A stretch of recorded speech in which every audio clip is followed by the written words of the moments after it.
All right, so without further ado, I will introduce you to our panel.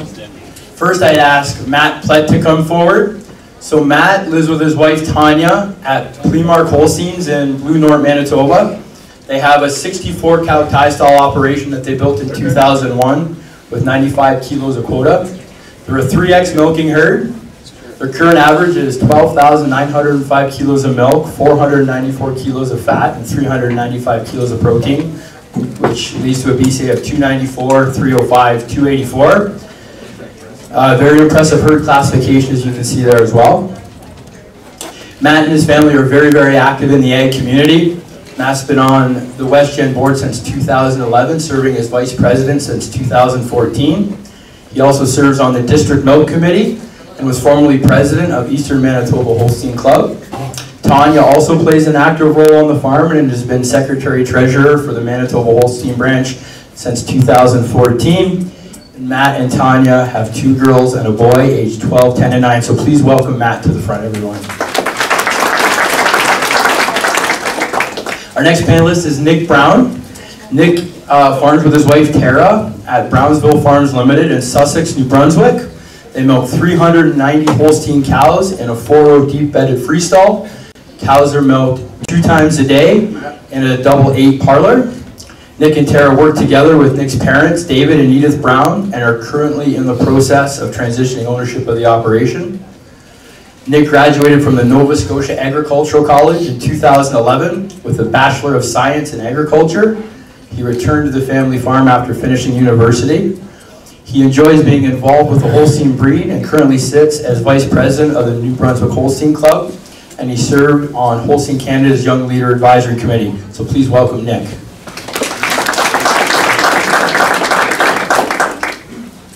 Next panelist is Kevin Forbes. Kevin is from Forbesvue Farms in Sarnia, Ontario.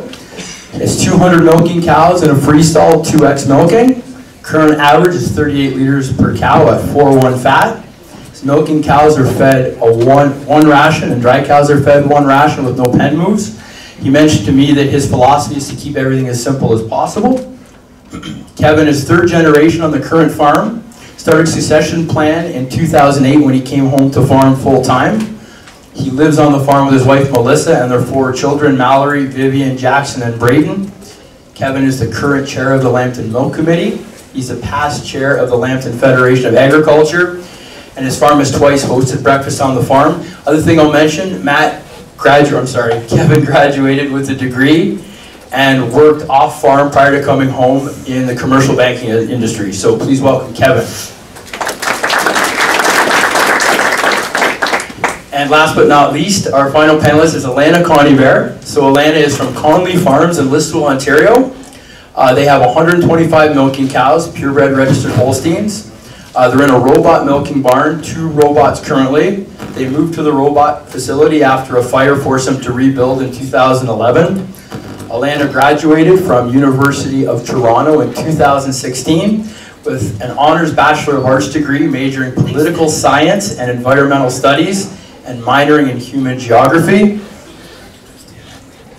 Through her studies, Alanna realized that she realized the incredible capacity of food to address political, social, environmental, and economic issues. After spending 4 years in Toronto talking about food and sustainable food systems, she realized what an incredible opportunity that she had back home working alongside her family. As a result, she decided to come home and explore her role on her family farm. So please welcome Alanna. So that's as much as you're going to hear me talk today. Really excited to get the views of our panelists. I would urge you guys, if you have questions or thoughts as they're answering their questions, please put up your hand. Certainly feel free to ask questions or make comments as we go. And we'll move through the questions and hopefully have a good conversation here in the next little bit. So moving to question 1. So I asked you guys to maybe briefly introduce your farm before you get to this question and then jump into the first question. So question for everyone. Tell us about your decision to return to your farm and how did you decide that this was the life and career that you wanted? And we'll start with Matt, maybe you first. Oh, yeah. Just, okay. Yeah. Our way into the dairy industry was a little unconventional, I guess. I grew up on a dairy farm until I was 12. And for a variety of reasons, my dad sold the farm when I was 12. We moved to Oregon. And I guess I really didn't have much interest at all in the farm at that point until we were all of a sudden off the farm. I really missed it. And so basically spent the rest of my high school years looking for a way to get back to Manitoba and hopefully buy back the farm that I had grown up on, because I knew that new owner didn't have any kids who were interested. So moved back to Manitoba, went to U of M, did agriculture, U of M did ag business. Met my wife Tanya, working in the feed industry. Did that for about 9 years. Actually worked for Landmark Feeds, which would be a sister company to Suregain here, out in eastern Canada. Did nutrition consulting for them for a number of years until my old farm place came up for sale, and so we bought it empty, rented the barn, and new entrant program wasn't for us, just too many limitations on it, so we bought 50 kgs, got started. Without any family help. It was a bit of a tough way in, but we made it in. And I was happy thinking I'd achieved my life goal until Tanya's parents' farm came up for sale a few miles over. So a few years later we moved. So there was no succession plan on that side. In that sense, I'm a first generation dairy farmer. But going back further, really, I guess I'd be a fifth generation dairy farmer. So it's in my blood. I enjoy it. It's a great way to raise a family. It certainly has its tough days, but we've been glad we did it. Excellent. And Nick, maybe you next. Yeah. So when I was in high school, I always had a passion for cows, but I didn't really know what I wanted to do. So I kind of got my start. I took a co-op placement with our provincial vet office and tried that for a while, and realized pretty quick I didn't want to be a vet. It just wasn't for me. So I was always passionate about cows. I love cows, love working with cows. So I graduated, I enrolled at the NSAC. I took a 4-year ag business degree. And there's really the people I met there that kind of piqued my interest, a lot of dairy farmers' sons. And I guess I kind of grew to appreciate the opportunity I had at home. And my 4th year, I took a semester in Norway. And it was that time away from being able to go home on weekends, and I just missed the lifestyle and being around the animals so much that when I came home and after I graduated, I knew that one way or another I was going to have to return and try to make it my own. So here we are. We're going through the process now, and we couldn't be happier. Excellent. And Kevin. So yeah, mine started, I guess, in high school. I was always interested more in the equipment than the cows when I was younger growing up. It's always fun to drive tractors. But one of the big things that my dad did was, as soon as I got to high school, all the meetings with whether it was the banker, nutritionist, genetic salesman, were always scheduled after school or at a time when I could be there. So I was involved in all decisions, even though I had no say at that time. But you understand and learn the business of your farm. The next thing was then getting kicked off the farm. We had to leave. We had to go work somewhere else. We had to realize that maybe your dad isn't as bad a person as you think he is when you're growing up, once you work for somebody else. So I was actually in grade 11 working with our banker that I decided I was going to go to University of Guelph. Science wasn't my thing, so I took business. I was going to get a degree in business and work at TD Bank for 5 years because that's who we dealt with. And actually and then after 5 years come home and farm. And the only thing that changed in that plan from 16 years old till 28 when I came home to farm was I got my 4-year degree. I worked 5 years in banking, but I was only 2 years at TD and 3 years at Libero Financial Group. But other than that, I spent my 5 years commercial banking and came home. And the most important part about leaving the farm is that's when you really start to realize your passion for it. And then you also, 10 years in, when stress builds and everything else, you don't regret your decision if you left and came back. And Alanna. So I have a similar opportunity in terms of leaving the farm and coming back. Farming wasn't really on my radar until my second last year of university. I went to the University of Toronto, as mentioned before, for political science. because that policy and the ability for policy to influence and impact our everyday lives was always something that was really interesting to me. So when I was in Toronto, had really great opportunity in dealing with NGOs and nonprofits discussing food and food sustainability. But what was really amazing and was really eye-opening is when I went to my classes or I went to these meetings, I was one of the few that actually had experience growing up on a farm.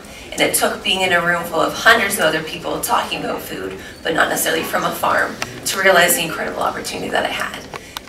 So after I graduated University with a Bachelor's of Arts, I came home full-time, and I've been home ever since, and that was 2 years ago. And so I took maybe a bit of a longer way to get there, but I'm really, really happy that I took that time away, because not only does it make you more appreciative, but it also gives me tools, skills, and knowledge that is going to make me a better farmer as well down the road. Excellent. Some really, different reasons for coming back and different life experience. That was really good, guys. So we'll move to question 2. So maybe just give us a brief summary of your current role on the farm and the main areas on your farms that you're responsible for. And maybe we'll start with you this time. Nick? You're so smart when you're over there. You get up here and your brain shuts off. No, that's all right. When I returned to the farm, something I really appreciate my father for doing is that he sat me down cold shoulder and said, if you're going to do this, I guess you're going to have to take a major responsibility right from the get-go. So the first thing he did was step away from everything to do with reproduction. I had to do all the arm service. I had to learn how to do arm service and do that. Manage all the pregnancy, all the protocols, and so that was. We had a couple of bad checks, and you learn and you get better and you get comfortable. And then after that, then it was nutrition, and then it was just an ever-expanding list of responsibilities. But he did ease me into it. So currently, I'd say I'm pretty well fully involved now. Everything kind of goes through me and Tara. Dad's been great. He's taken a back seat through this, and so yeah. Now I'd say that we're totally in the driver's seat. So yeah. Excellent. Thanks very much, Nick. Kevin, maybe you next. As long as you don't call me Alanna. we're early. So my official title is VP, but my role would be General Manager probably at this point. So it was really nice when I went away to school and working in the bank, and my passion for the cows in the barn developed. So when I first came home, we were at a nice size setup with employees and that sort of stuff. That basically I walked into the barn and my dad walked out. So with myself and our herdsmen, we managed the day-to-day operation with the cows and feed and repro. And then my dad still looked after all the cropping, equipment maintenance, that sort of thing. Over the next 6 or so years, the transition happened. Sometimes it was unceremonious, but the transition happened as I took on a greater role and my dad took on a lesser role. And so we're at the point now that for decisions, any major decision my parents are involved in, but I do have final say, final decision on what happens on our farm. Thanks very much. Alanna? Oh, good, you got it. You're not hearing the evidence. So I guess my title tradition would be called herdsman, but that didn't seem to fit very well. So we went with herds manager, so that seemed to suit a little better. We did a little reshuffling in terms of roles and responsibilities starting this year, and so I'm still getting my legs in terms of that position, but it's been since January. So in terms of, I don't do the armed service for AI, but we have a technician that comes in to do that, but bull selection, bull breeding, heat detection, as well as daily milking and animal husbandry of the cows. And I manage the calf barn. We have excellent employees that help me every day in the calf barn as well. We also have a broiler barn with chickens, as well as doing some cash cropping. So chickens, day-to-day work isn't too bad. My dad primarily does the chicken barn. In terms of field work, I'm still pretty green at the field work, but I haven't smashed too many tractors yet, so I'm able to give it another go this year as well. And in terms of decision making, we always try to be pretty collaborative. And so even though I've only been in my role recently, I still feel like I'm really integrated into that decision making process. Excellent, excellent. I have a colleague that has smashed a tractor, so if you like, I can hook you guys up after. Okay, we'll exchange notes. Anyway, Matt. Yeah, at this point I'd still say we probably do about everything on the farm. My wife and I have a partnership set up, so we are kind of operated as a sole proprietorship. I would certainly be the farm manager overall from the field work. I milk every morning still and feed in the afternoons. We have one full-time guy who is excellent, which means I can do stuff like this. So a few years ago we felt we were at a place where we could hire full-time help. And then when we started 3 times a day milking, we also got 2 part-timers to take turns at the night milking. But kind of at the 30,000 foot view, I would do pretty much everything in discussion with Tanya and kind of, as Kevin mentioned, try to have those discussions around the kids as much as possible so they kind of get a feel for the farm and the kind of decision making that has to happen, and hopefully groom them that way if they want to go that direction. But at this point I would be kind of chief cook and bottle washer with some very excellent help as well on the farm. Excellent, thanks very much guys. So question 3, so I want to talk a little bit about the decision-making structure on your farm. So if you could maybe tell us about the decision-making process and then elaborate a little bit in terms of, do you make decisions as a team or individually depending on areas of responsibility? And maybe we'll start with you, Kevin. So everything's collaborative on our farm, and I think I drive my main herdsman. I think I drive him nuts because I'm always have ideas and thoughts, and I always bounce them off him and my wife, and they both tell me how crazy I am, but some of them work out. And a lot of it is thought and talking on just how do we get better, how do we improve, how do we do different things. So everything's collaborative, like I said, on any major decision, and even building projects or anything, all those discussions happen with my dad, my parents. I always ask his opinion. I don't always take it, but there is always open dialogue. I don't think I do too many things that he's shocked by. And then also advisors.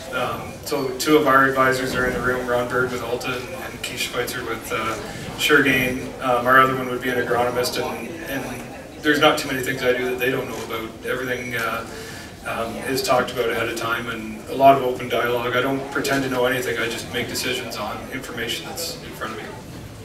Excellent. Alanna? So yeah, decision making is fairly collaborative, as I alluded to before. Some farms base decision making on areas of jurisdiction. So if you have responsibility in a dairy barn, you make decisions versus the dairy. What we try to do is have a more comprehensive approach. So even though we have a lot of different avenues on the farm, we'll all sit down and table together. We all have access to the same information, and that way when we make a decision, you're not biased or leaning towards one area of the farm versus the other. Excellent. Matt, same question? Yeah, so being a new entrant into the industry, obviously with a lot of debt, finances dictate a lot of decisions, and I'm certainly not one who's scared to spend money, but a clear business plan with a defined payback is pretty key to our decision making.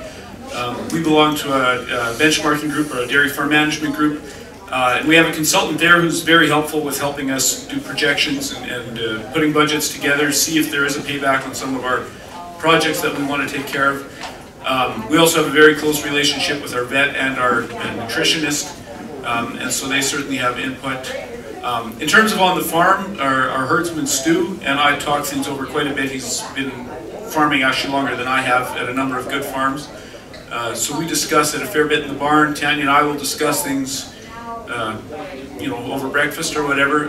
Decision making, coming in the way we did, it's tougher in some ways, but decision making has actually been very nice because Dad's never holding back on the purse strings because he's not involved in the farm at all. I would say it's collaborative in that sense, but we have a fair bit of autonomy, just the 2 of us, to kind of make the final decision on how we want the farm to take shape. Excellent. And Nick? We're very much the same. It's hard for me to make a big decision without my father's input. So we do work together quite a bit for big decisions. Smaller stuff, I'll take that on myself. But something big and major that's a multi-year or has a large bearing on the operation, that's something I'll take his opinion into account.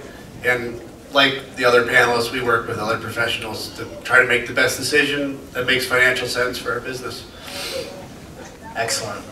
So kind of sticking with the theme of decision making, when you are looking to make a decision and you want to gather information, where do you look to gather information? What are the key resources you use to find the information you need to make educated decisions? And we'll start with you, Alanna. Sure. As a farmer, you have so many areas of responsibility that pull your attention. So it's impossible to have all of the information that you need without relying on experts. So for us, as other panelists allude to, you rely on professionals in their industry, whether it's veterinarians, whether it's feed analysis, sometimes salesmen. You look at the experts in their field because it's their job and their responsibility to gather the information and give you the information. And as a farmer, you have to go through and digest it and make the best decision for your farm. No one is going to necessarily have the same vision as you or the same values as you. So if you get information from a wide variety of experts, then you yourself can go down, sit with your decision-making team and begin to digest that information. And as well, we talk to, so in addition to gathering information from experts in their fields, we also talk to other farmers. Another farmer, a neighbor, or a friend might have had a similar situation as you, so getting referrals, especially from salesmen, because they're always trying to sell you something. Getting referrals from other farmers or other people in this industry is a great way to sometimes cut through the jargon and actually see the on-farm impact of a product or a different protocol. So a combination of experts and farmers. Excellent. And Matt, you next? Yeah, I'd probably echo Alanna on a lot of that. I enjoy reading, so we subscribe to a number of farm publications, farm business publications that try to keep abreast of what's happening. Social media has been great, online discussion forums and that you can ask, literally dairy farmers from anywhere in the world or certainly across North America, different questions, different experiences and get feedback. We live in a pretty dairy-rich area of Manitoba, so it's not hard to connect with other farmers and ask them. And as kind of already mentioned before too, we deal with a number of professionals that I trust a fair bit, from our vet to our nutritionist and our farm business group consultants. So those are all people I rely on quite heavily. Just try to get information from as broad and varied a number of sources as possible. Nick, you next? Yeah, very similar to Matt and Alanna. But to me, nothing like an honest farmer's opinion of how things work for him. It's going to be different, but there's nothing more on. To me, there's to go and look at it in person. If you're looking at a new barn or new parlor or something, and get their honest opinion. And the more you can see, get blueprints, it all helps make you make a better decision. And use that information along with the internet, Twitter, whatever. There's so many options out there now. So we're lucky in a sense. There's so many options for professionals. Yeah, so I try to use as many as possible. Kevin? Yeah, we're maybe a little bit different. Our farm's right in the city of Sarnia, which is in the heart of cash crop country, so I don't have that many close friends that are dairy farmers. I've got a few that I keep in contact with, but there's not too many really in our neighborhood that I can talk to on a regular basis. I do a lot of reading and research and that sort of stuff too, but I really rely heavily on the opinions of our farm advisors. I place a lot of value in their opinions, and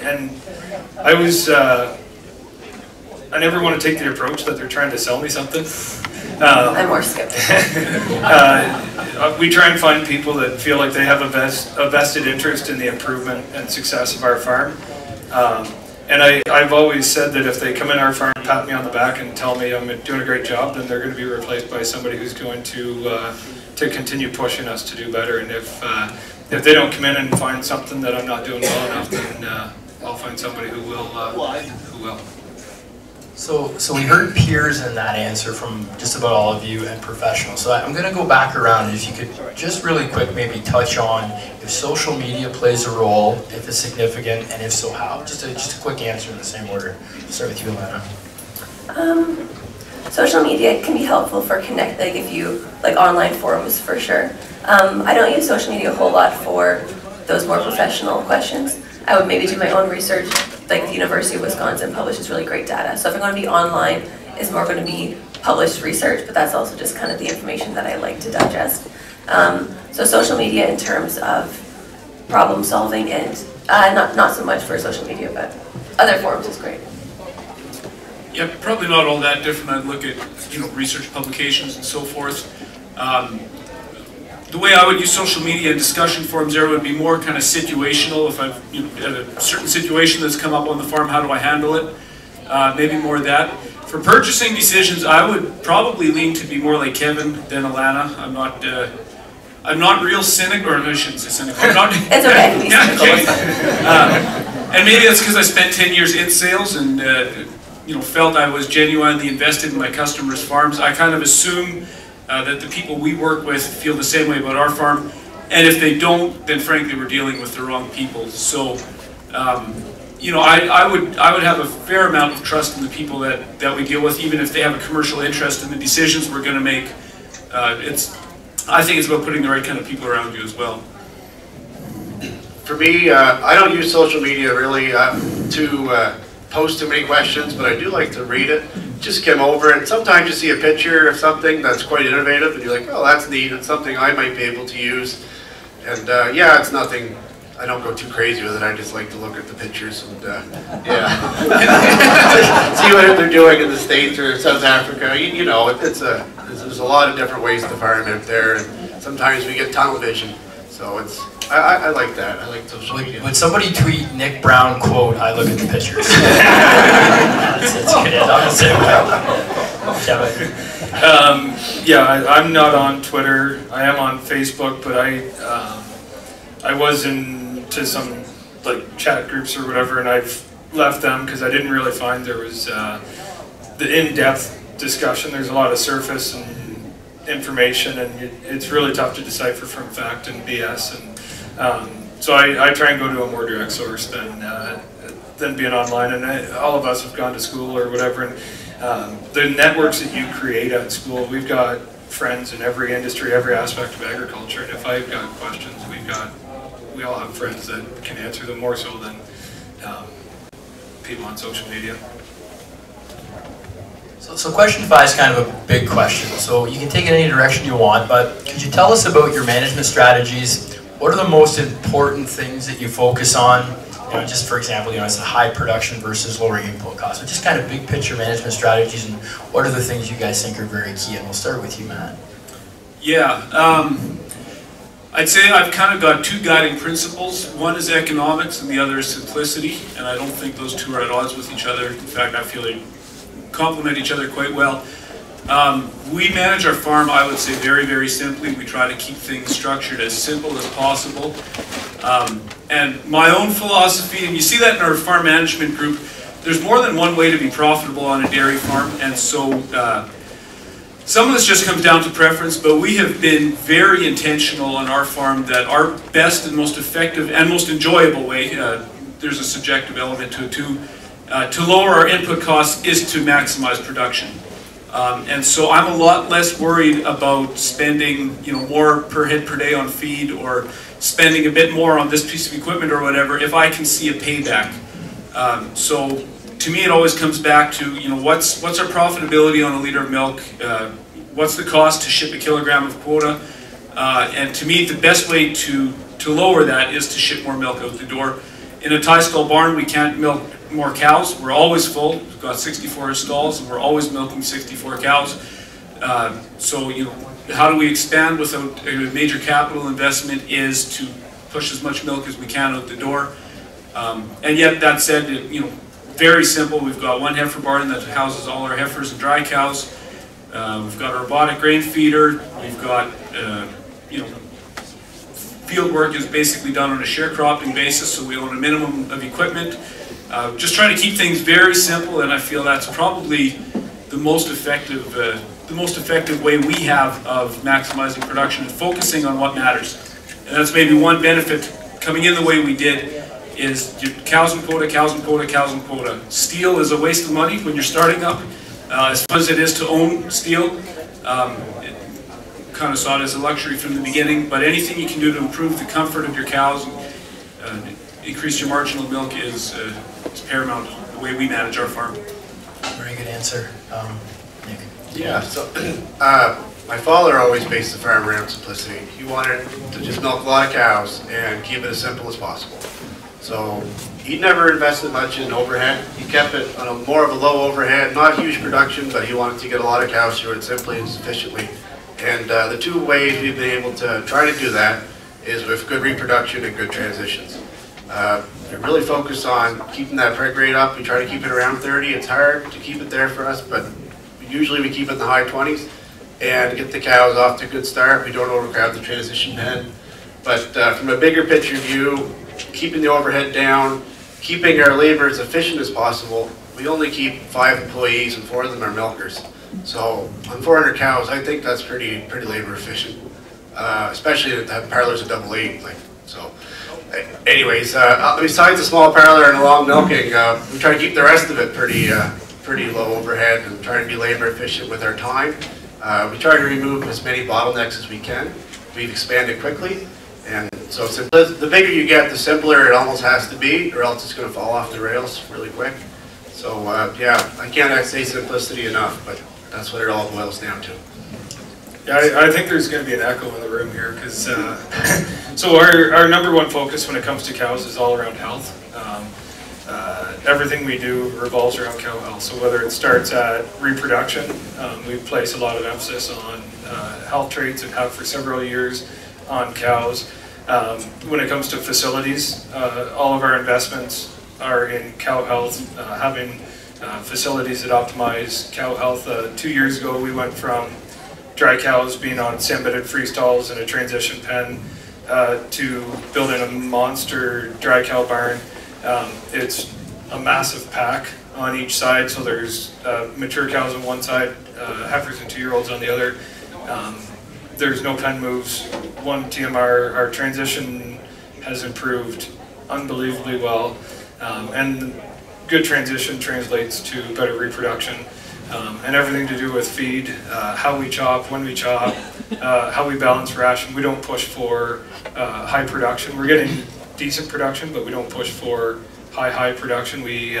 Everything is around optimizing cow health. As far as the routines on our farm, if any of our advisors have ideas on different things we can do, the first question I ask is, can I or my employees replicate this on Sunday morning? So when you show up Sunday morning, you want to get in, get chores done, and be gone by 8:30 in the morning because you just don't want to be there Sundays working long hours. So if we won't take the time on Sunday morning to do a routine, it's not a routine. So it's got to be simple. Good answer. And Alanna? So as Sean said earlier, we rebuilt the barn in 2011 after a barn fire. So when that barn was being rebuilt, there's a lot of questions in what do we want this farm to look like and what do we want this barn to do. And so there's a focus on animal health, of course. If you take care of those girls, they're going to take care of you. But there's also an emphasis put on work efficiency. If it's not something that's going to be easy, that people, and again, because replication every single day is so important, if it's not something that can be easy and trainable, it's probably not going to get done properly. So when your built environment impacts your day-to-day routine, so when you're building an addition or a renovation or a new facility, you have to understand how the cows are going to live and work, because they're working too, live and work in this facility, but how are we going to live and work in this facility to take care of them, to maximize that health. In terms of breeding, we focus more on production rather than for type. And in terms of day-to-day protocol, really focusing on making sure that animal is as healthy and as comfortable as possible. Because yes, there is an economic side to animal health, but there's also an ethical aspect to it too. Those cows are in your care, and if you take poor care of them, they can't leave and go somewhere else. So it's our responsibility to make sure that our management and our day-to-day protocols really emphasizes that responsibility that we have to them. And as well, we try to seek synergies between all 3 aspects of our farm. So with the chicken, dairy, and cash cropping, we want to seek balance between the 3, and how can each 3 help improve the efficiency and profitability of the others. Excellent. So I think it's kind of neat. We heard simplicity, I think, from all of you, and cow health and efficiency. So a lot of commonality there. Thanks, guys. So our next question. So I think some of you have touched on succession planning. So I'd ask you to just talk a little bit about if you have a succession plan in place. If you do, maybe how did you start the process? When did it begin? And what were maybe some of the main challenges going through that process? We'll start with you, Nick. Sure. So we began the process shortly after we came home.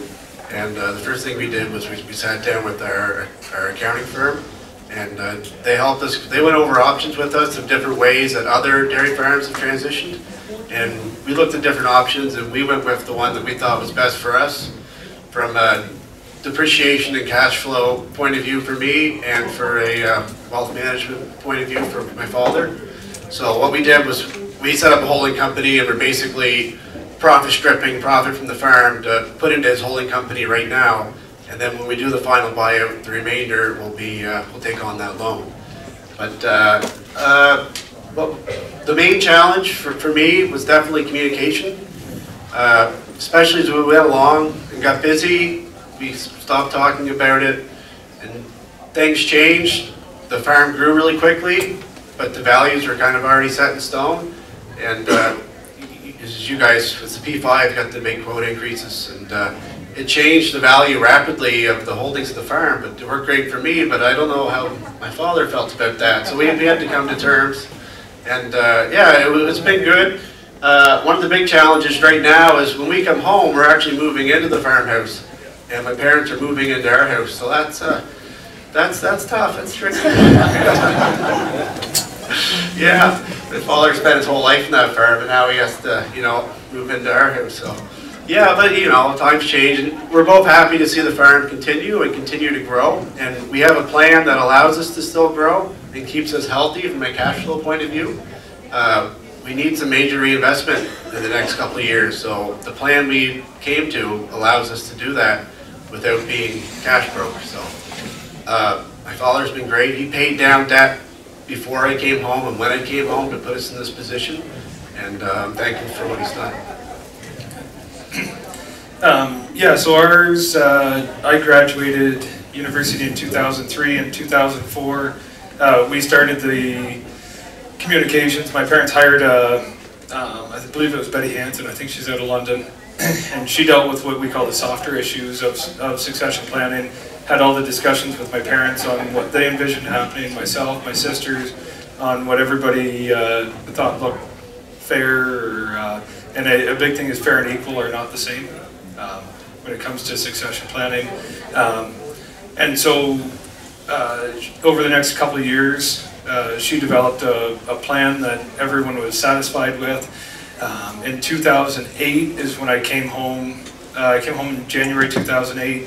In October 2008 is when we implemented or activated the succession plan. So how we set it up was our farm was already incorporated. My parents crystallized their assets in the corporation. So all the growth from that day forward was mine and my wife's, and they're withdrawing an amount of money every month to give them a comfortable retirement. It works well for us. It's been working pretty good. As far as the challenges, I guess one of the biggest challenges for sure is the different values, I guess, of intergenerational transfer, how each generation sees things. I was in a similar situation. We had a decent sized farm and a reasonably low debt load, so I kind of hit the ground running and spent more in the first 2 years than my dad had spent in 20 years. And so that caused a lot of friction probably, I think, but it's moves that we don't regret and we've moved forward on. But there was certainly some animosity as we changed roles over the years, but I think you're going to get that with every parent-child relationship. One of the other things we did in 2006, even before we were home, we were able to buy the house across the road that my parents moved into, and my wife and I moved into the home farm even before we were home farming full-time. I've had friends ask me how you get your parents to move out of their house. I said, it's easy, you just buy them a nicer house than the one they're already in. The only tough sell is to your wife. So, but no, ours has gone very well, and things are good. That's me. So there was a succession plan established on our farm 10 years ago. So Conlee Farms became incorporated in the 80s. And then 10 years ago is when my parents bought out my uncle and my aunt. And then they were the kind of sole owners of the corporation at that time. At that time as well, my sisters and I all got non-voting shares. So this allowed us to be part of the farm, but we were shareholders, but in a non-voting capacity.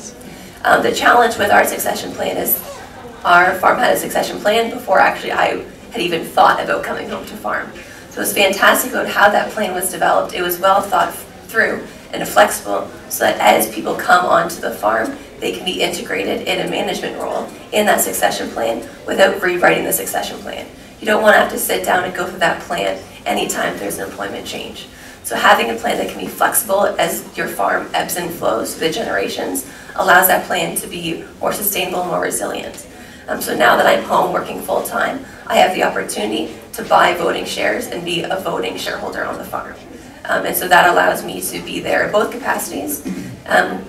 Sometimes I get the question, how do I feel about my sisters being non-voting shareholders of the farm? And I think what's important to remember is that our parents didn't owe us a farm. Our parents didn't owe us shares in a farm. Just because we grew up on a farm, there isn't some inherent right for us to come home and farm to do that. So those non-voting shares were a gift from our parents that allowed us to be financially secure and show us that they were serious about having this a family business. And so really that, and I think it's a fantastic opportunity. And I think it's really great that I'm able to sit on a board with my sisters in that capacity as well. It also is important to remember when you're doing your annual general meeting, it's not anyone's house. You go to your accountants, your lawyers. Businesses, farms are multi-million-dollar businesses. So they deserve the level of professionality that you would in any other business. So when you have those business talks, sit down, whether it's your lawyer, accountant, or any other person that you're seeking guidance from, keep it professional. You can be family members, and of course, but sometimes that's out of the boardroom. Keep it professional because that's what your farm deserves. Excellent. Our succession plan was pretty streamlined, just given the nature of the way we got in. There was no succession plan. There was an agreed-to price for a vacant dairy farm from an arm's-length family, nothing to do with us family relation-wise. So we just bought the farm at the agreed-to price and got to work putting a herd together and doing the barn rentals and stuff. So that was very, very simple. When my wife's family farm came up for sale, it was pretty simple there as well. She had 2 brothers that were farming there at home with her dad, and one after the other they both decided they wanted a career change, and that was fine, but the farm was sitting empty then for a number of years as well, and when they were ready to sell it, we were confronted with the fact that we landlocked on 10 acres among 6 big dairy farms that were well established. You know, for me it was working fine, for us it was working fine at the time, but all of a sudden a farm comes up 8 miles away with 2/4 of land touching the farmyard. You know, that's probably not going to get a chance to say no to that too many times in our life. So we made the decision to purchase that farm. And even though it was empty, so we didn't buy a business from her parents, we did buy a family farm. And when we bought my place, all my family was scattered throughout the US, so it really meant nothing to anybody other than to me. When we moved to Tanya's farm, it was a little different. I'm a person that likes to move decisively. And so, what does that mean? I don't know. Keep going. No, okay, I'll keep going. Kevin said so, and he's bigger than me. When we moved there, there was no animals on the yard. We pushed down a bunch of old corrals and old buildings, built a new heifer barn. We ran out the house, we ran out the barn, and kind of everything was happening at once because the whole yard was empty, so it was great. But I know that caused some, I wouldn't say animosity or feuding, but there were some hurt feelings in the family that I as an in-law was coming in and changing things rather fast. And I guess I wasn't really tuned into that until we were into it, and I realized that the feelings that do come with an established family farm, and try to be sensitive to that, and yet at the same time realizing it is our farm at this point, so there's a bit of a balancing point. But in both cases, it was just a straight, agreed to price, market value. Do you want it, take it, or leave it? Where succession planning is, where I think about it, is now moving the farm down to our kids, and they're still pretty young. Our oldest is 12. But starting to realize how fast life goes and to start thinking about some of these things. One thing that I know for myself personally, I have to kind of hold the reins back a bit on myself, is you typically think of it as an older generation problem, these old grandpas that won't let go of the farm because they built it up.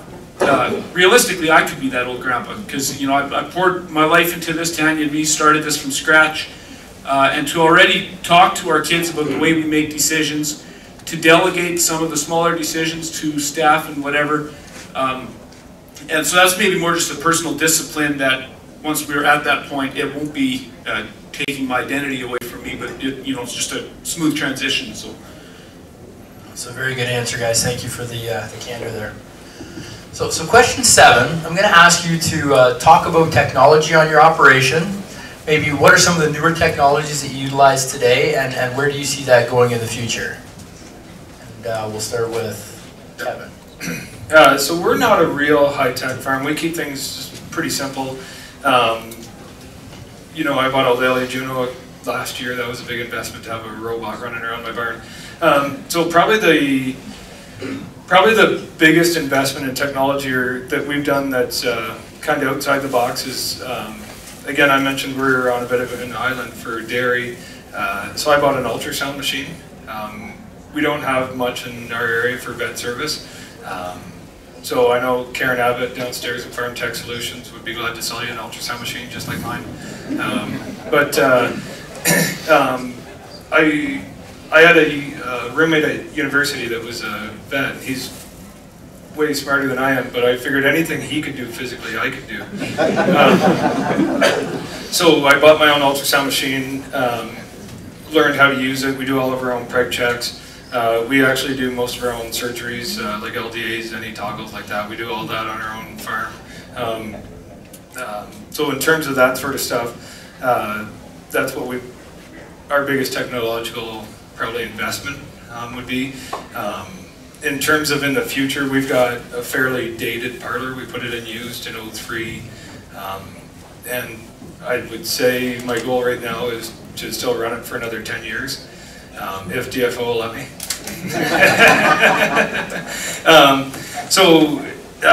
Where I see technology going there is the robotic claw that they've got now in robots that pre-strips, washes, dries, post-dips. I see that going in parallel parlors.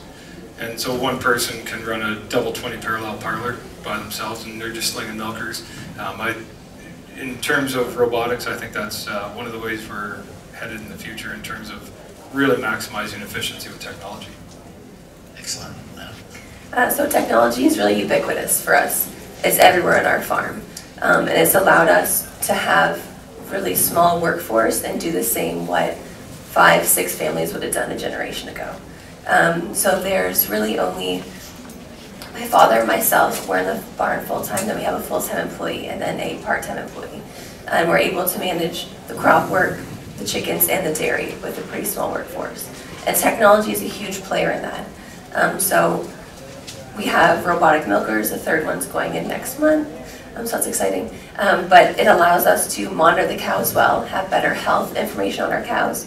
So not only is it making us more efficient and effective, I want to see returns on animal health as a benefit from that. So we have a camera system, so we monitor cows that are calving. I'm not going to get out of my bed on a freezing cold night, but I'm going to check that cow 6 times from the time I go into the barn until the time she calves. Monitor those animals really carefully, because that makes that technology investment really worthwhile.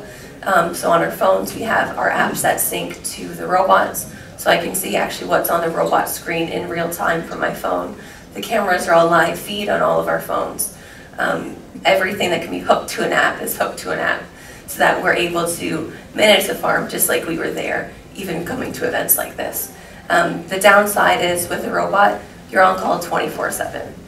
Like that satisfied feeling after even, like, say, a shitty day, you milk that last cow, you wash down the parlor, like, oh, thank God it's done. That doesn't happen. No, not anymore. But the trade-off is that we're able to be more flexible in our schedule, that we can have less people in the barn at one time and still make sure that our animals are getting the best care that they can get. We have auto steer on one of our sprayers. It would be helpful if it was on all of the vehicles. Again, that tractor incident might be avoided. But I think in terms of automation, what I see next is cropping. We'll see some leaps and bounds coming in the next 10 years for that. It's a lot easier to automate driving up and down a field than assessing animal health. there still has to be that animal husbandry part of it, because even a really complicated and the best algorithm you can make, it's difficult to get all those variables about animal health. So in terms of cropping, I foresee some pretty big changes happening on that side of it, and that's an investment I'd be willing to make. If I could sit in one spot and plant a field of corn, that's perfect. Excellent. And Matt? Yeah, I guess we've kind of maybe got a foot on both sides on the technology issue. So we're still in the tie stall barn. That said, it's a fairly new, up-to-date tie stall barn, built in the early 2000s. So it's by no means an old barn that's ready to fall over. It's working well. We've got auto detachers with milk flow, conductivity, milk yields. We've got all the information right there, cow side. Use all the apps on the phone, you know, calving sensors and DHI app, and so we are plugged into technology that way. We do have robotic feeding. But that said, you know, I look at my age and the age of our kids, and I think the kind of the next big leap is probably 5 to 10 years out from us. Get a bit of a feel for where our kids want to go, and if they're interested in the farm. I know it's a bit of a chicken and egg. You know, the more interesting you make the farm for the kids, the better chance they want it. On the flip side, you know, you want to gauge that a little bit. So I feel we're probably 5 to 10 years away from a major investment, new barn with robots. Because that is clearly the way the industry is going. So I would expect, should one or more of our children want to come, want to come home and farm, that would be the way we go. But for now, it's you know, trying to make the best and most economical use out of a perfectly sound barn. And you know, even if our kids will milk with robotics one day, I don't think it's all bad if they learn how to milk cows first. So I'm perfectly happy with what we have right now. We're definitely on the probably the least automated side of the spectrum. Our parlor doesn't have milk meters. It has auto detachers, and that's pretty well it. No activity monitoring. Our curtains, you have to crank them up and crank them down.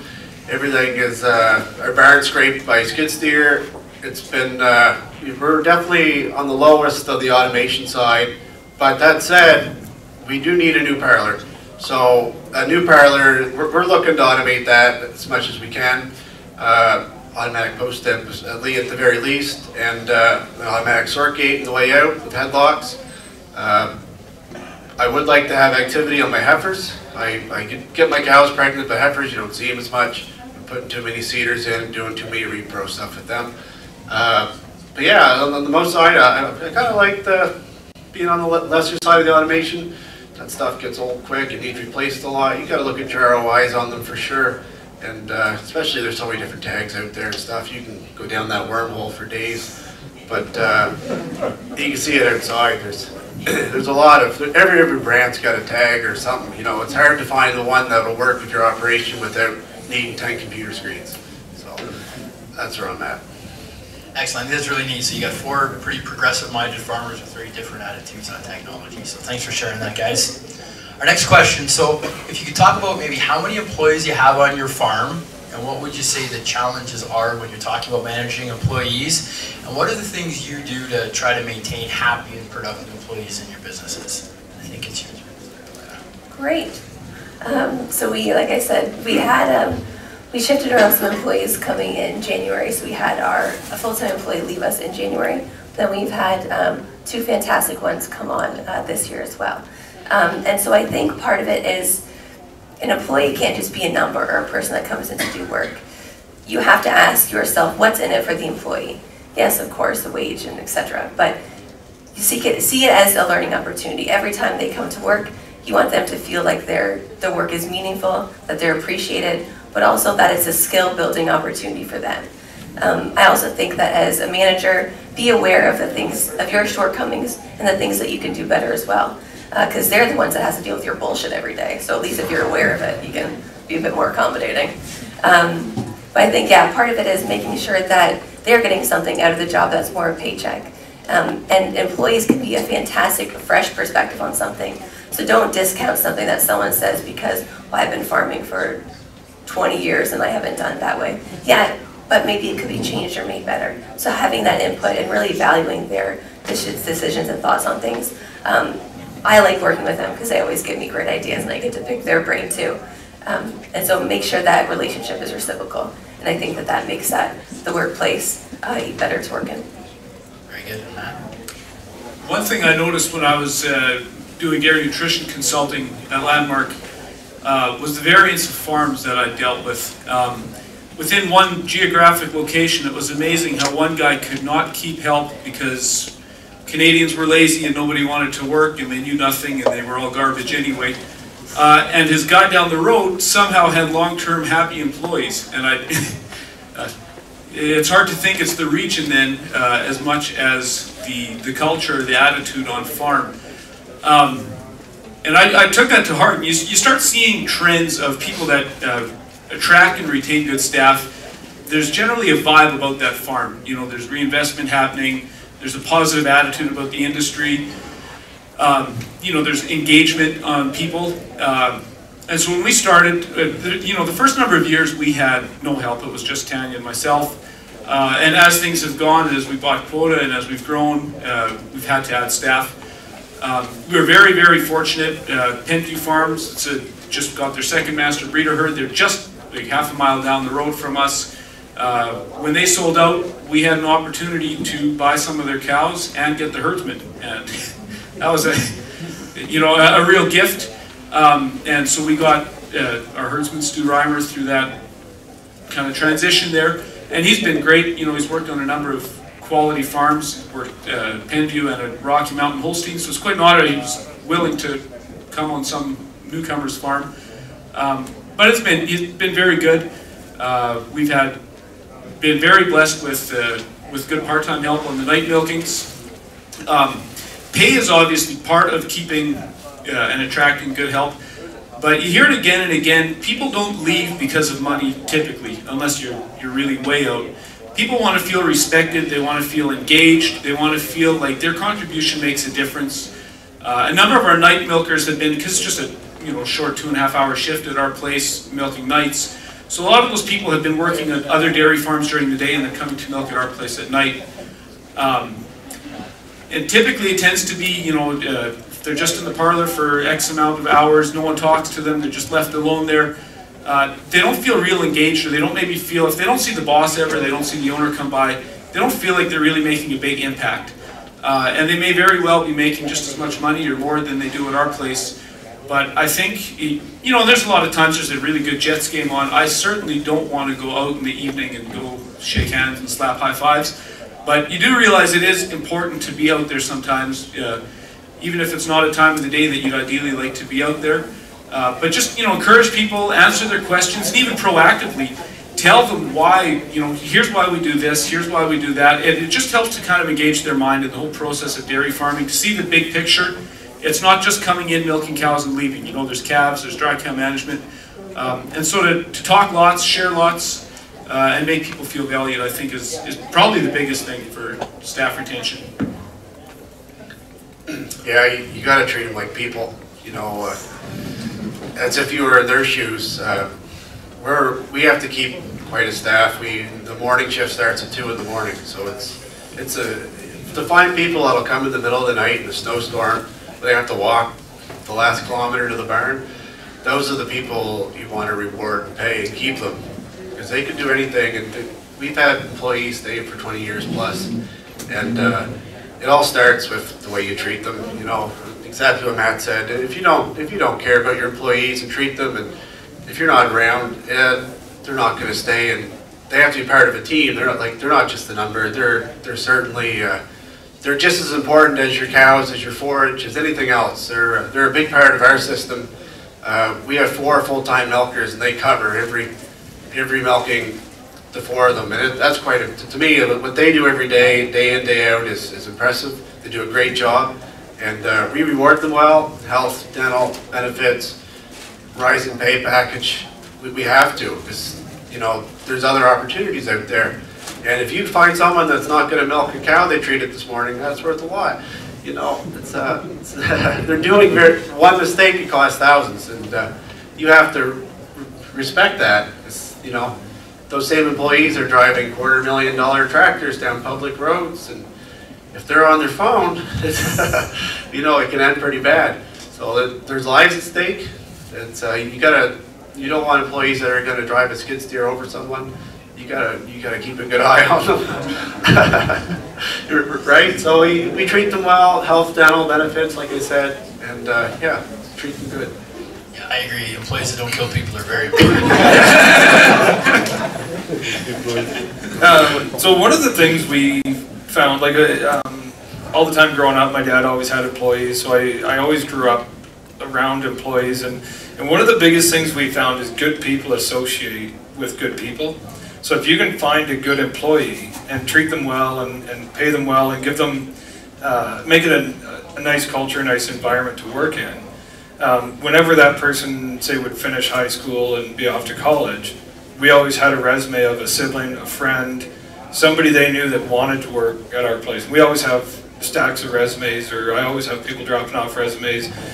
So I actually have 3 full-time people and 2 part-time, which is way too many employees for the size of farm we have.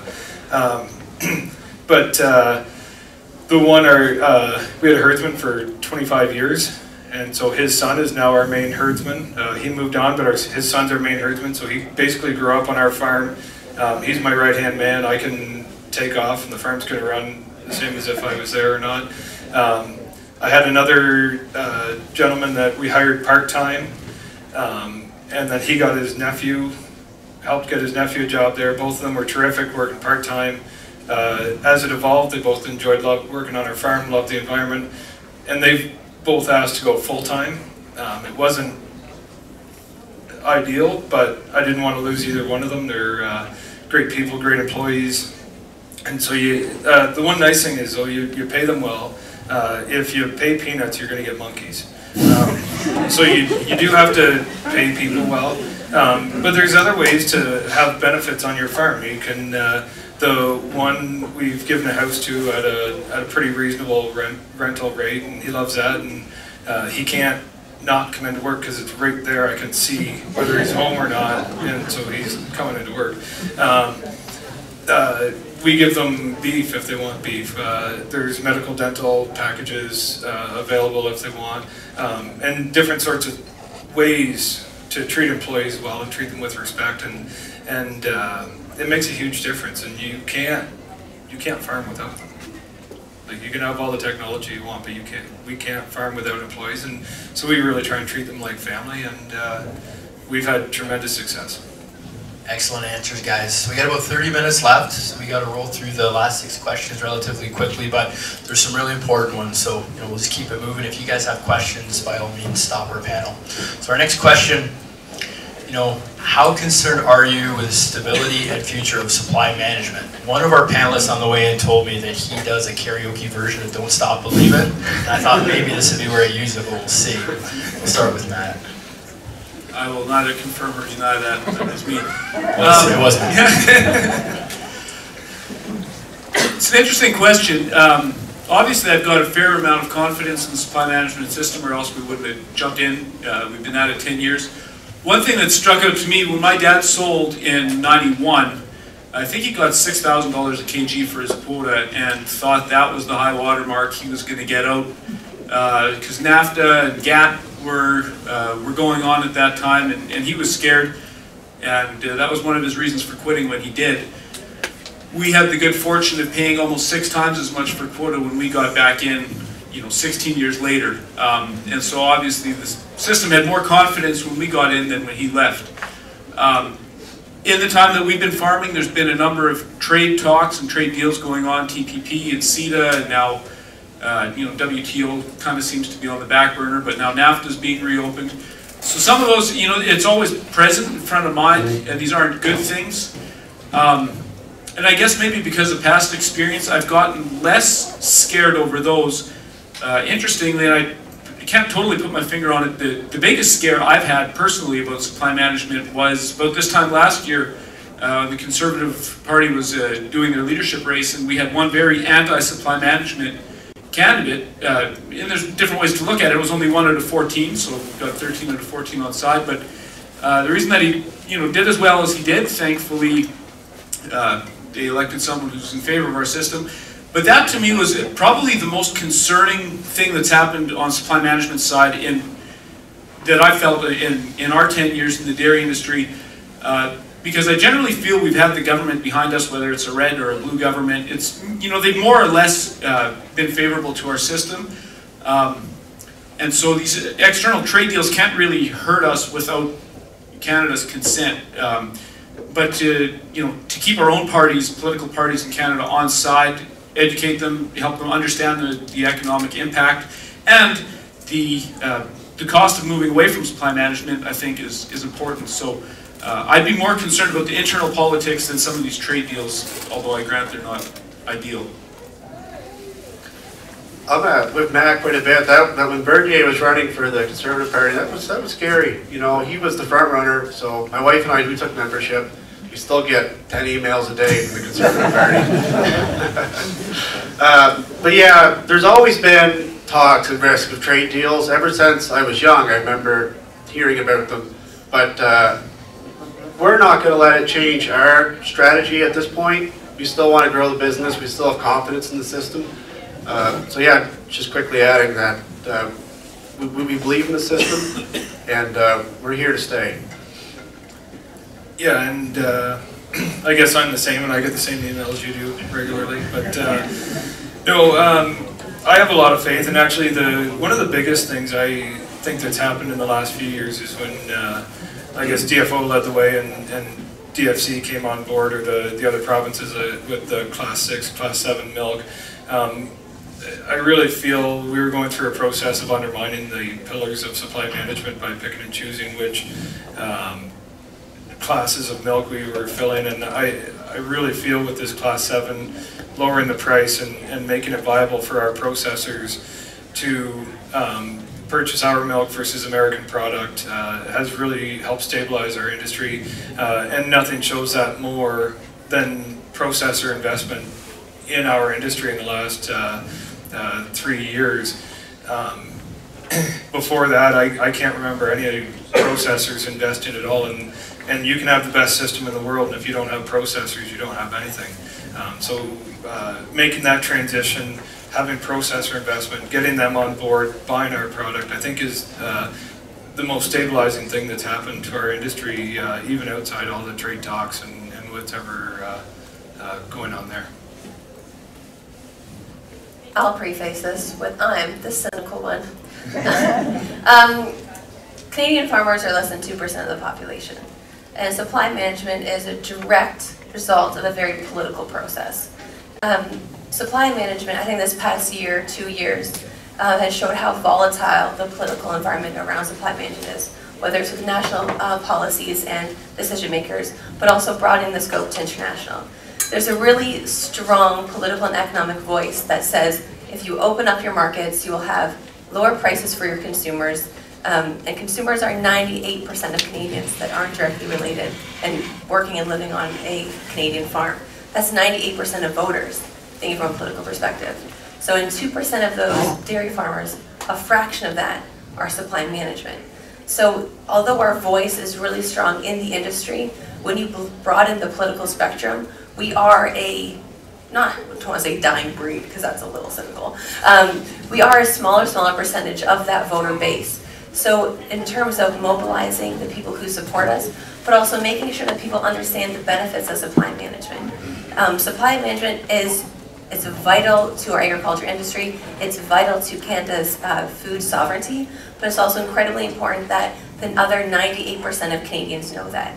They know that our price is competitive because of supply management, and our dairy farmers are some of the most profitable farms in the world because we have this stable market. So the concept of supply management, the benefits of it are fantastic, but we need to make sure that those other 98% of people know that. And so for me, that's the part that I'm most concerned about, is making sure those other Canadians also support our industry. Because all we have to do is tell the truth. We have to tell them how our animal welfare standards are some of the best in the world, how our price is competitive with non-supply managed dairy. And once people understand that, they will support us, so we have to make sure they hear our message. Really good answers on a really big question, guys. Thank you very much.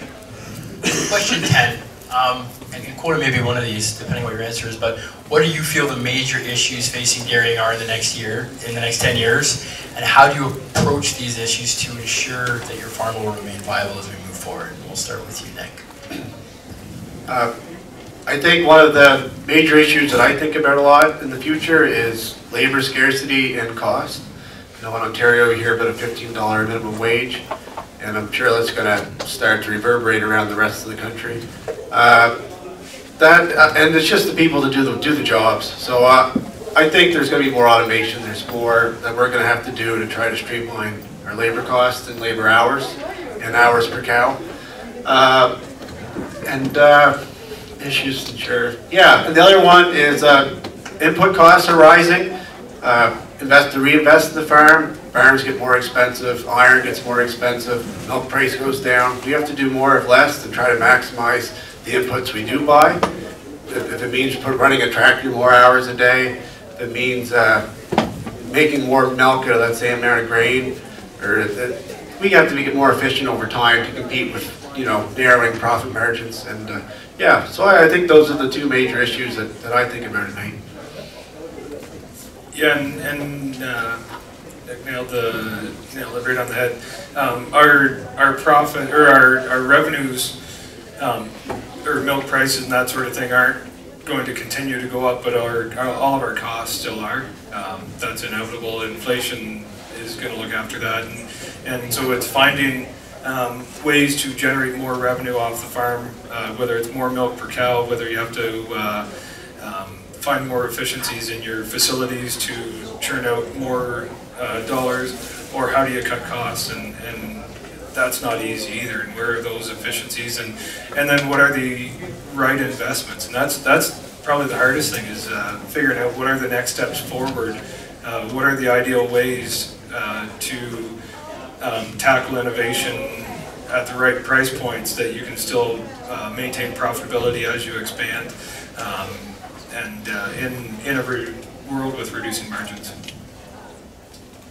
So a lot of my trajectory issues for the next 10 years are similar. Decreased blend price of milk forces us to be more efficient and cost effective with what we have. The issues surrounding employees, people wanting to do work that can be quite physical in hours that aren't necessarily ideal through the day, 365 days a year. So that again speaks to that importance of employee retention, but also the need for further automation. If you can do more with less people, it's less things to worry about. So that for sure is an issue. Again, trade deals also relate to the eroding of supply management. As we allow more inputs to come in, that again affects our blend price. So perhaps dairy farmers need to look to diversify our portfolio. Yes, it's fantastic to be invested in dairy, and it's a great industry to be in. We always have to have on the back burner, what are other possibilities for this farm? Making sure our farm is sustainable into the future means diversification for us. During the BSE crisis that we had the chicken barn as well, and my father and my parents speak to how important having that chicken barn was. They were much more profitable at the end of that year than if they would have been milking another 30 cows. So even that diversification in an instance like that makes your farm more profitable and therefore more sustainable in the future. Very good. Matt? Yeah, I think it's been basically said what I would say. You know, the viability of supply management, keeping that front and center is important. And I would just also add on the animal rights and on the nutrition side, I think that's something we can't stick our head in the sand about. Probably everyone in this room is aware of the proposed food guide changes, things like that. You know, is that going to cut to dairy consumption in the next 2-3 years? You know, probably not a lot. But what are the consequences of a whole generation of kids learning that cheese and yogurt and butter are bad for them over time? So I think, you know, a lot of these things are never kind of a one and done thing. It's an ongoing thing to, you know, whether it's politically or just engaging in your community to kind of keep these things front and center and realize it's lifelong work. Very good, good answers, guys. Our next question, so I'd like to get your attitude on expansion. So what are your thoughts on expansion? And you know, maybe get your thoughts on if you're looking to increase the size of your herd in the next 10 years and maybe why or why not. And we'll start with you, Kevin. Yeah, so right now we're 200 cows, 275 kilos of quota, so I think we'll kind of maximize where we're at right now at about 300 kilos. That seems to be about what we can churn out a day. So in terms of expansion, I guess our next step, we do have 80 heifer stalls in our freestall facility that could be converted over to milk, the 65, 70 milk cow stalls. So our next step would be to find a custom heifer raiser. We already have our heifers from 3 to 12 months being raised by my father-in-law. We may look at having them raised from 3 months right to 2 months before calving. Strictly be a production facility, get up to about 260 cows, 400 kilos of quota is kind of our goal for the next 10 years. At that point, my youngest kid my kids will be between the ages of 22 and 14. So we'll have a pretty good idea of what they're thinking, and if they're seeing like there might be a future in the dairy industry, then at that time, probably the plan would be to green site a whole new facility. And convert our existing facility into a heifer and dry cow barn and roll from there. So we're putting in a third robot next month, and so that's going to kind of bring all of our facilities to capacity in terms of our calf barn, in terms of our heifer and dry cow lots, as well as our dairy. So that will kind of complete our dairy expansion for a while, and then looking into, like I said, maybe egg or non-egg investments for expansion for the farm itself. Because after we get that third robot in, with everything else at capacity, the amount of money and investment it would take to expand that is going to be pretty tough to justify the cost of making all those expansions on manure storage, feed, heifers, calves, and at the dairy side. So looking for more things that are more modular. For instance, the chicken barn's a great example, right? It's self-contained and you can build as you go. So looking for both egg and non-egg investments in the next 10 years. I've never been one who's been driven by large farm size. It's fine for those who are. It's never really been my thing. I'd be perfectly happy milking 60 cows in a tie stall till I'm ready to retire, but realistically that's no way to bring kids into the industry. So certainly not opposed to expansion. The way we've expanded so far, in 10 years we've basically doubled our quota holding, but it's been more on the focusing on getting the fundamentals right and shipping more milk. It has typically been the way we've grown our quota holding so far. In 10 years, I'm very similar to Kevin. In 10 years, him and me are both going to be close to 30 years old, and our kids will be in their 20s by then. Don't do the math. But 10 years, our kids are at an age where we'll have a pretty good handle on where their interests lie. And at that point, I want to position the farm now in the next 5 to 10 years in such a way that we can kind of do that significant expansion and building project at that point, should they be so interested. I think our plan for the next short while anyways, next 10 years, we're going to try to get a little better with the cow numbers we have before we go through with our next expansion. I would like to keep growing the herd. I find it fun and rewarding seeing what the cows can do, and we have the land available to us. We've been really lucky. In our area, there's no real competition for land, so the price, it's really affordable. The growth is there, the quota is available. Our quota is trading around 20,000 a kilo right now in New Brunswick, and it's available. We have a credit exchange, and the credits have been well priced, so we've been able to grow our quota holdings and overproduce and buy credits reasonably cheap. But when we do take on the debt to buy the farm, it's going to change things, and we won't have that free cash flow to just build a new dairy barn. So I think retrofitting what we have and getting better and more efficient with the numbers we have, and bringing our price per liter up is the best way to go. Better forages, stuff like that. Good answers, guys. We've heard the word efficiency a lot over our first 11 questions, so I was wondering if you could talk about, kind of what does efficiency mean to you in terms of your farm, and what are the things that you do specifically to ensure your farms are as efficient as possible? We'll start with Alanna. So efficiency goes to measuring how many work hours does it take to accomplish a task, whether it's work hours in the dairy or in the farm as a whole. And for us, automation has been a really huge part of that in decreasing the amount of physical labor hours. And also efficiency also means the type of work that you're doing too. If you're doing work that's not sustainable for you to do for the next 10 years, that's going to make your long-term efficiency that's certainly more difficult. So calculating the number of hours and automation has been a really big part of that, increasing efficiency per person working on the farm. I guess kind of the final metric of efficiency I look at is what is our cost to generate $1 of revenue. Everything else kind of funnels towards that, whether it's labor efficiency or cow efficiency and so forth. So it's not having kind of mission drift on the farm. It's easy to kind of get caught in the day-to-day and just get used to your routines and whatever. But to kind of keep that front and center, what's the business impact of this decision? You know, and of course that feeds into things, keeping your cows healthy, you know, creating good forage and so forth. But it's to keep focused on, it's a number of years ago, I think I read it in Hoard somewhere, that a family farm run as a way of life makes a terrible business. A family farm run as a business makes a wonderful way of life. And I try to keep that in mind. If I enjoy taking my kids out to the barn with me in the morning, and my boy loves getting up at 3:30 for some reason and coming to the barn and milking with me, and we go to Tim Hortons afterward as a little reward for him helping me milk and feed calves and that's all soft, kind of intangible stuff. If I want that, I have to make my farm profitable. Because frankly, if that's the goal of my farming, it's gone.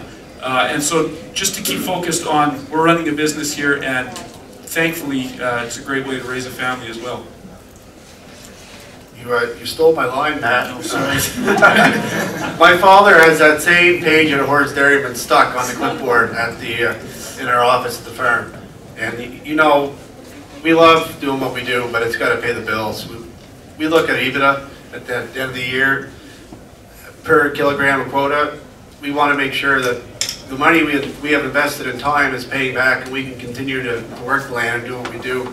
On the farm level, labor efficiency, we try to keep our labor hours we have, keep them busy, keep the men working efficiently. Sometimes you have to think for them. But yeah, we try to remove the bottlenecks, make things as efficient as possible, make sure the guys get the stuff done they're supposed to get done. And you want to keep it simple. We love the simplicity of being able to go away for a week down in Cuba and just, you know, whatever, and not have to worry about the farm and know it's still going to be there when you come back. Yeah, and I don't actually, ironically, for somebody who loves numbers and an ex-banker, I tend not to get too caught up in the numbers of whether you call it maximizing efficiency or profitability.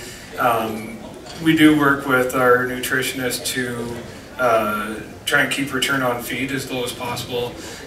That's one of our big factors, because feed's certainly one of the biggest, or return on feed as high as possible, right? Cost of feed as low as possible. Thanks, Keith. You're always looking out for me. You know, and these guys mentioned it. There's a balance between being as profitable as possible and having a quality of life, and we do try and find that, and you know, relieving bottlenecks throughout your day, throughout your work day, and making it a nice, comfortable work day that when you go home at the end of the day, you don't sit down and pass out on the couch. You can spend time with your family. It's those types of things, work efficiency, and that sort of thing, that are kind of our drivers. So I got the signal we're just about out of time, so we're going to wrap it up there.